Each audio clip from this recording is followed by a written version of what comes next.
with me starting like almost a decade ago, they were really, really ruthless.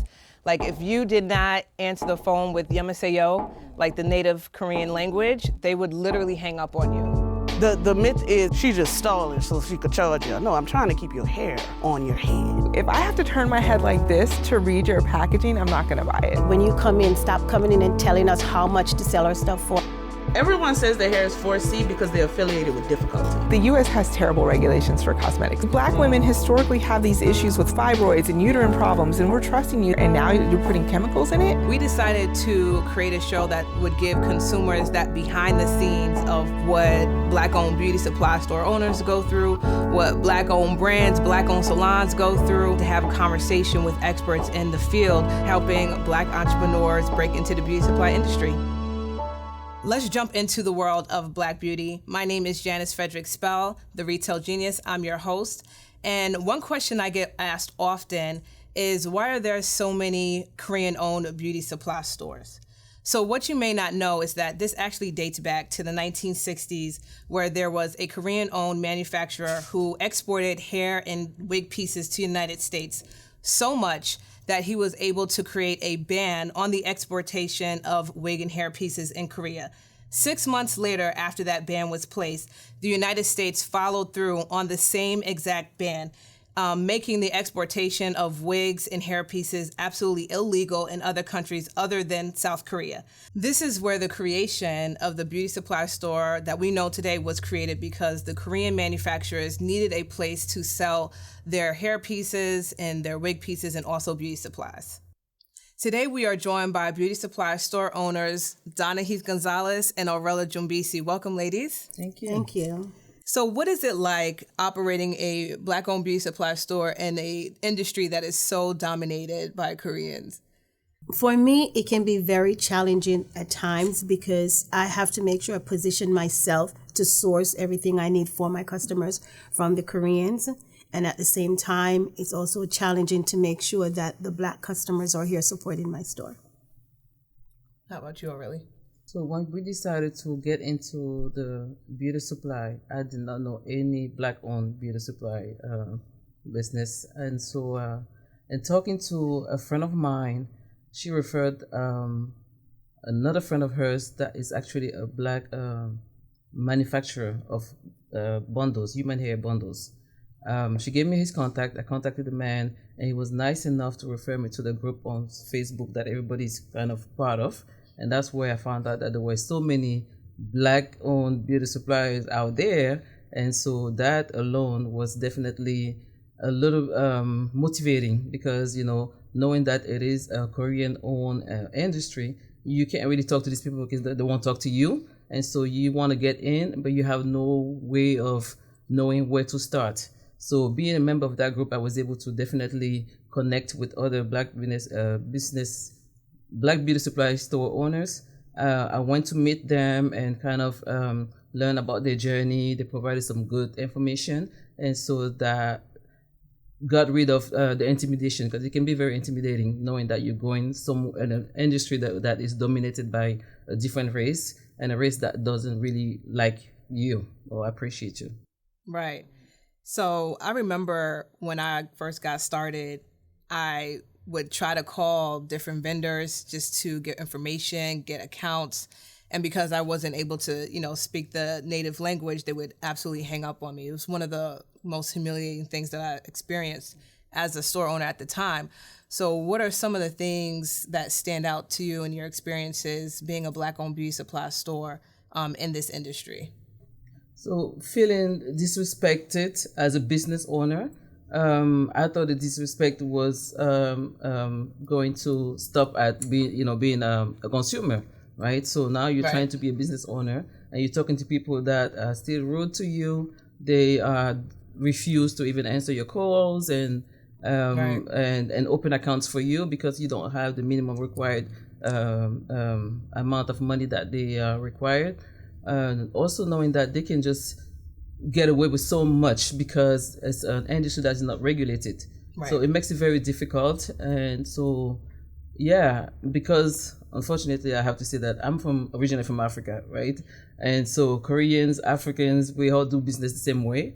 you can kind of be rude. So that really not faze me. It didn't faze me. And I think that's one of the reasons why I have been so successful in building relationship with them, because I'm very patient with them. I don't give them attitude.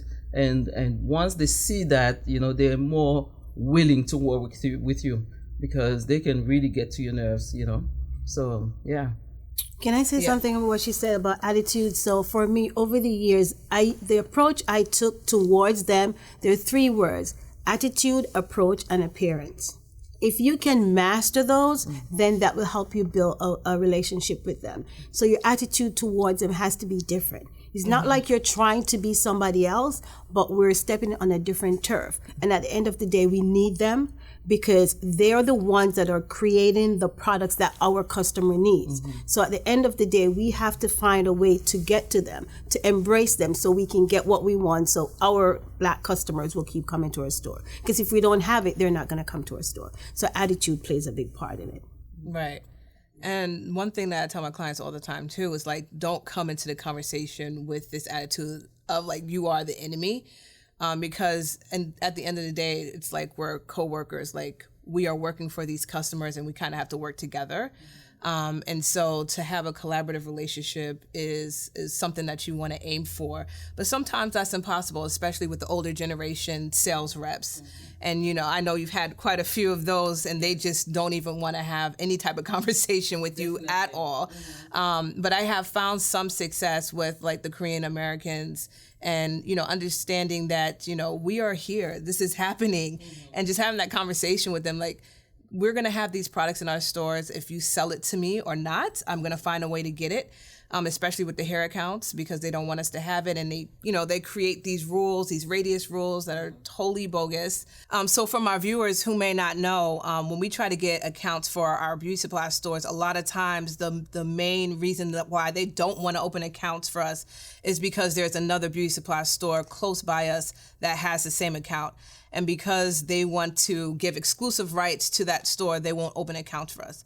But we all know that this is false information. This is not true, because there could be 2 Korean-owned stores on the same block. In New York City, there's like 4 beauty supply stores on the same block, and they all have the same products, right? And there's no radius. Clearly, there's no radius rule for them. But for Black-owned beauty supply stores, they're implementing these rules to us, and it makes it hard for us to get accounts for our beauty supply stores. I think that for them, it's okay because it's one of theirs, and they know at the end of the day, the Black customers is going to go to their store anyway, even if they have to run from one store to the next and compare prices, it's going to happen. But for us, it's a little different. And that's why I would advise people that when you're going to open up a beauty supply store, don't go close to someone else that's already existed, especially a Korean, because then you also have to put more effort in with your customers to buy from you than going to the Korean store. Or why go compete with one of your own? Don't go into business think you're going to run another Black person out of business. If you, like, for me, like a lot of the brand, the hair brand, because I've built a good relationship with them, so that I've had one that protect my territory from another Black store that was opening up, right? And if you go sometimes within 20 miles, you're asking for trouble. It's hard, then you can't get the brands that you need, and then you don't have them in your store. Because for me, there was one store that was going to open up close to me, and when they called this one account, and that was someone that used to work for me, left and was going to open up a store, they didn't give it to her.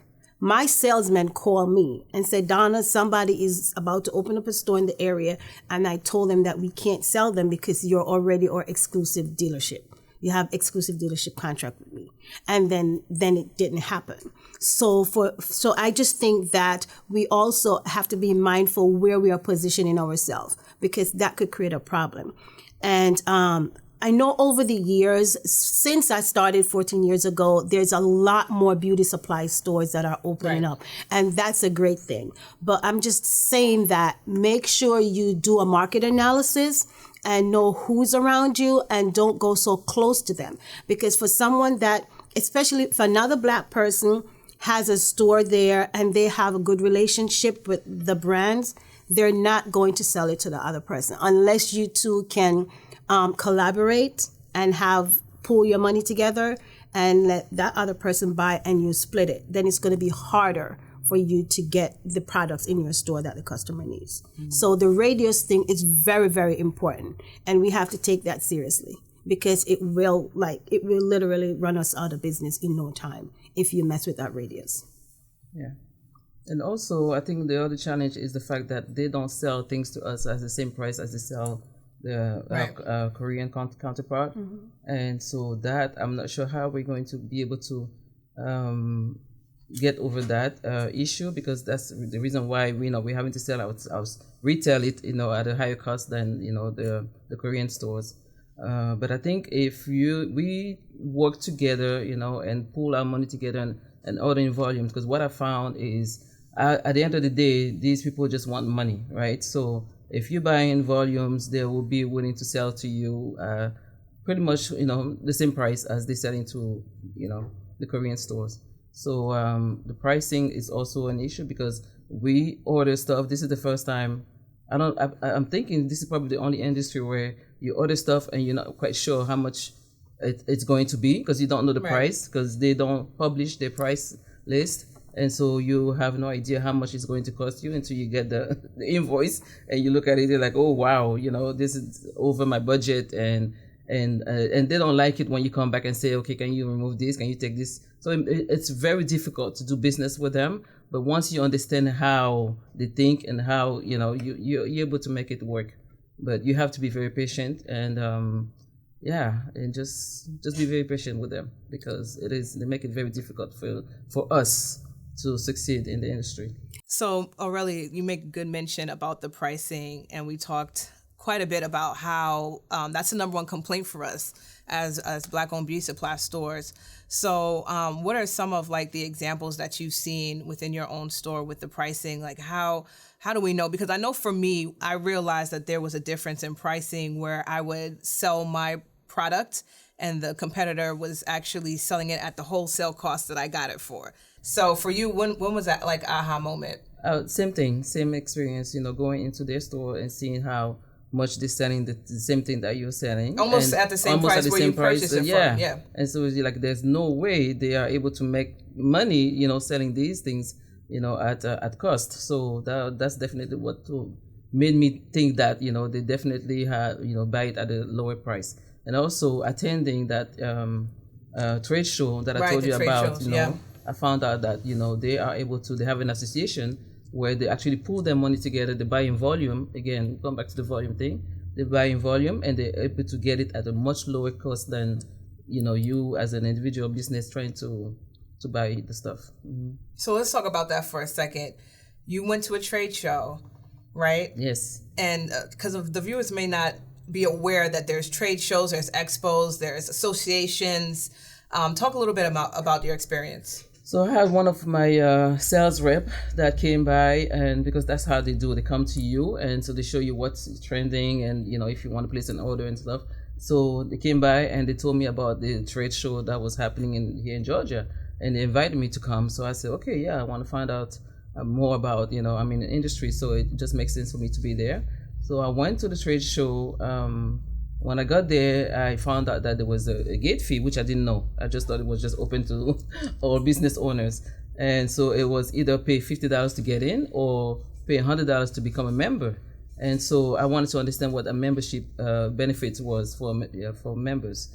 And so the lady explained to me that as a member, you are able to buy things at a much lower cost. She even gave me an example. If something costs $5, wow. You're able to get it for $1 or $2, right? So I said, oh yeah, it sounds like that's what I want to do. I don't want to pay $50. I'd much rather pay $100 now. So I wrote a check for $100 to become a member, and I didn't hear anything back after I came home from the show. Months went by, didn't hear anything. So I was thinking, okay, because I know the way they do business is completely different, Right. So I was like, okay, did they forget about me? I don't know who to reach out to. But I ended up getting the number, and I was able to call to find out what was taking them so long to send me the information, membership information. And so that's when I was told that, we actually returned your check. I'm trying to understand, why are you returning my check? I wanted to be a member. Oh no, this is a non-profit organization and you have to be Korean to be a member. And so I told the man, but that's discrimination. You can't discriminate. And so he said, no, it's not discrimination. It's a non-profit, so they can decide, the bylaws and who becomes a member and who is not a member. And so he told me, nothing stops you guys from creating your own association. And so this way, you guys can pull your money together and get the same benefit that we get. So, so that's how I was able to find out about that. As far as the pricing, this is when I finally experienced it. It was there was this particular brand of hair, like I always buy it, right? I usually sell it for like $20 for one pack, human weaving hair. But then like a couple of my customers tell me like, Donna, the Chinese man is selling his stuff for I think $14.99. I'm like, really? So I started to get aggravated. So I call my salesman. I didn't even bother to go to the other store. I called my salesman. I'm like, you're the salesman for this other store too. So what price are you giving it to him for him to be selling it for $15? I cannot sell it for $15. You're selling it to me for $11. Right. And that's when he said, Donna, we have 3-tier pricing. I don't know if it's true. He said we have 3-tier pricing. You have bottom price, which is what Koreans get because, they buy in volume. Then you have middle prices is for non-Koreans like Arabs or so that have more money and can buy in volume. And then for the rest of it, it's like us if we can't buy in volume. So, and I find out that he was selling it to this guy, this other store for $7.50 wholesale price. So I said, well, how can I get it for that price then? Because it doesn't make any sense. Either I do that or I'm not going to order from you. So right ahead, he said, Donna, if you can buy a case of it, I can give it to you for the price. So I just went ahead and ordered the case, and it was 50 pieces in the case. And ordered the case because I also have terms with them. So if you have terms with them, it's easier. If it's 30, 60, 90, or 75 days, it's easier for you to get bottom pricing. Right. And I would say if you can't do it by yourself, if you don't have the terms and you can't do it by yourself, try to collaborate with another Black-owned beauty supply store person so you guys can do that together. So you all of us can have bottom prices, and then we kind of like competing with them because then the prices will be the same and we wouldn't have to struggle so hard. So I think a part of it, we do need to collaborate, pull our resources together, because at the end of the day, people are brand stricken regardless of what they're brand stricken, even with hair.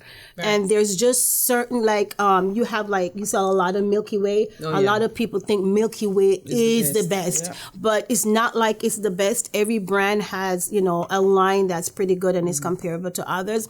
So if someone else can't get the Milky Way because of the territory, the radius that they are, it's good if you can pull together, buy a whole case so you get the bottom price, because sometimes also they do, when they have to break down a case, that's when they actually charge you more. So right. I just think that the 3-tier pricing, it does affect our bottom line, it does affect our profit, and it does affect our store being there for a long time, because if we can't meet that bottom pricing, it's going to create a shortfall in our inventory, and as a result, customers will just come and leave because we don't have what they need. Yeah. One thing, now that you mentioned the 3-tier pricing, that was kind of funny, was I had a sales rep, and I spoke a little bit about like the American, Korean sales reps and how they were a little bit more flexible. So I would usually call and ask for like the American Korean reps, because I knew that I could be able to have a conversation and tell them about my vision about the business.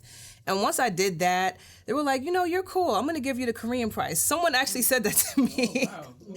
Yeah, he was like, I just love what you're doing here. So, I'm going to start giving you Korean prices. And actually, we became really, really good friends. And he actually helps me to help my clients get accounts in their stores. And so it was really all about like creating those relationships. And one other thing that I'm glad you mentioned, Donna, was about how we sell. Right, and the terms. So for our viewers who may not be familiar with that expression, what are terms? Break that down. The terms, basically, they have terms like COD check, right? COD check 30, 60, 90. So basically, cash on delivery. Right, cash on delivery, but you don't have to pay them. They allow you to post date the check. until your bill is due 30 days later. Which helps your cash Which help your cash flow, so you have time to move that product. So both of you mentioned collaborating with other Black-owned beauty supply stores so that you can make the larger orders, right? And so another thing that our viewers may not know is that they have huge minimums for Black-owned beauty supply stores to even get started. Some $10,000, $5,000. She can go actually for $50,000. $50,000? And that was after I was 2 years in the business, so I already had the other accounts.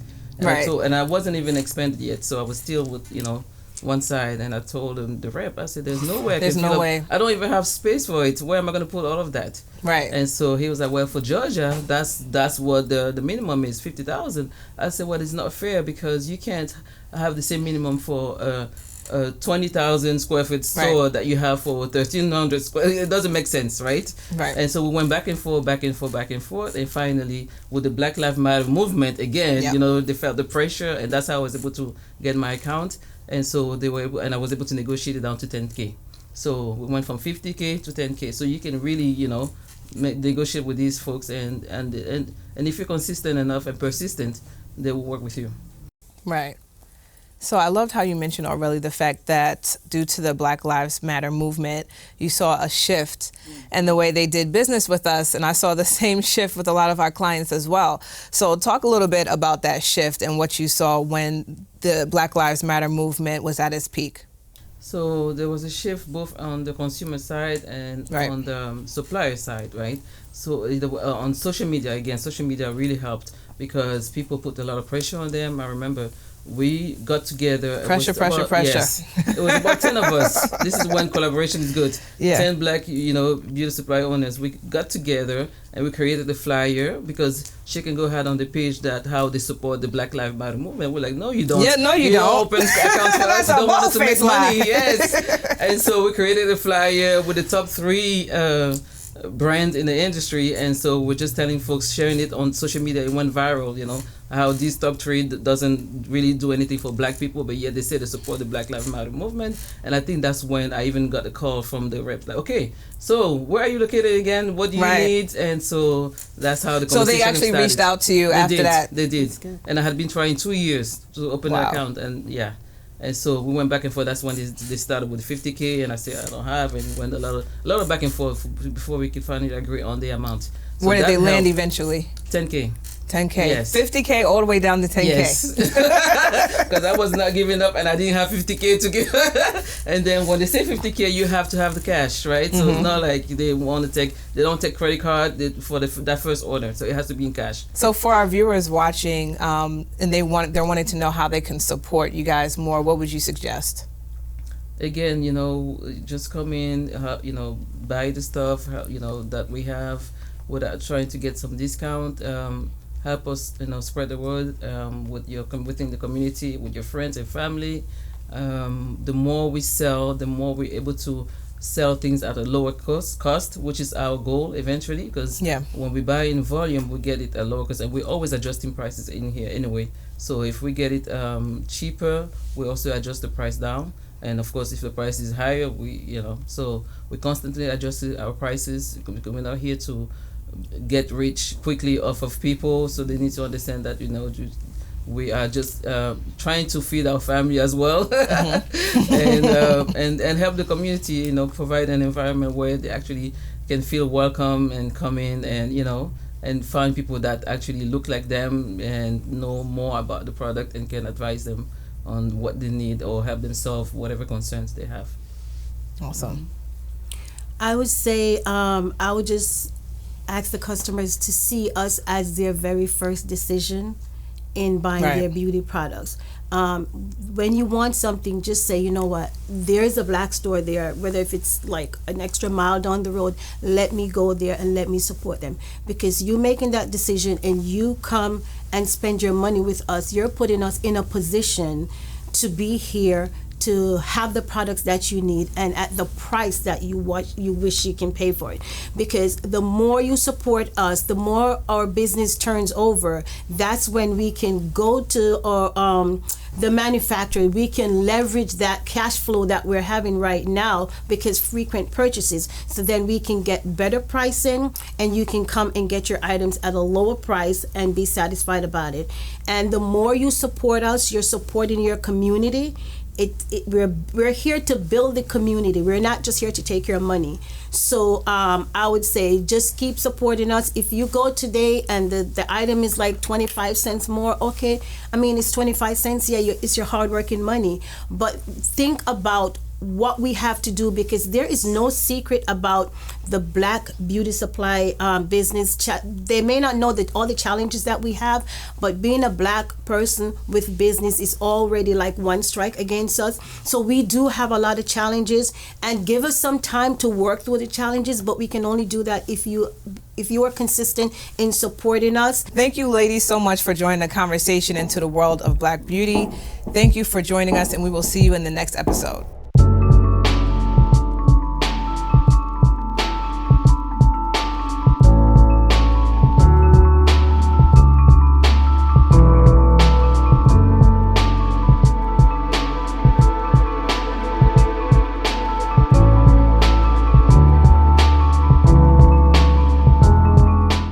The Convo, your home for conversations on Black entrepreneurship and wealth, available on your favorite platforms.